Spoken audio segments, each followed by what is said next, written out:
डायरीचा exit poll देखील समोर आला आहे। इथं भाजपला 77 ते 108 जागा मिळतील असा अंदाज आहे, शिंदे गटाला 27 ते 50 जागा आणि राष्ट्रवादी अजित पवार यांच्या पक्षाला 18 ते 28 जागा मिळतील असा अंदाज आहे।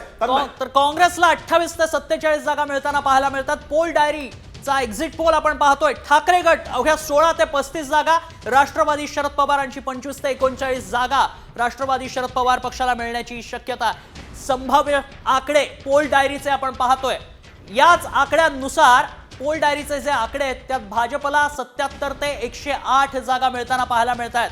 एक आकडा सारखा वाटतो, जिथे इलेक्ट्रोल पोल मध्ये देखील 78 जागा भाजपला मिळताना पाहायला मिळत होत्या, इथे देखील भाजप 77 ते 108 या आकड्यांमध्ये कुठेतरी असेल असं म्हणण्यात येतंय पोल डायरीनुसार। आपण बघतोय शिंदे गटाला 27 ते 50 जागा, शिंदे गटानं 81 जागा लढवल्या होत्या आणि तिथे आपण बघतोय 27 ते 50 जागांवर यश मिळेल असं दिसतंय।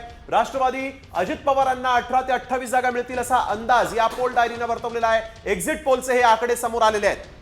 अगदी काँग्रेसला देखील 28 ते 47 जागा, ठाकरे गटाला देखील 16 ते 35 जागा मिळताना पाहायला मिळतात। राष्ट्रवादी शरद पवार पक्षाला 25 ते 39 जागा पोल डायरीच्या एक्झिट पोलनुसार पाहायला मिळतात। त्यामुळे आता मतदारांनी जो कौल दिलेला आहे, जो ईव्हीएम मध्ये बंदिस्त झालेला आहे, हे एक्झिट पोल किती एक्झॅक्ट ठरतात हे पाहणं महत्त्वाचं असणार आहे आणि 23 तारखेला साम टीव्हीवर महा कव्हरेज निकालाचं हे देखील पाहायचं आहे। एक्झिट पोल आपल्या समोर येतात, हळूहळू आकडेवारी समोर येऊ लागली आहे।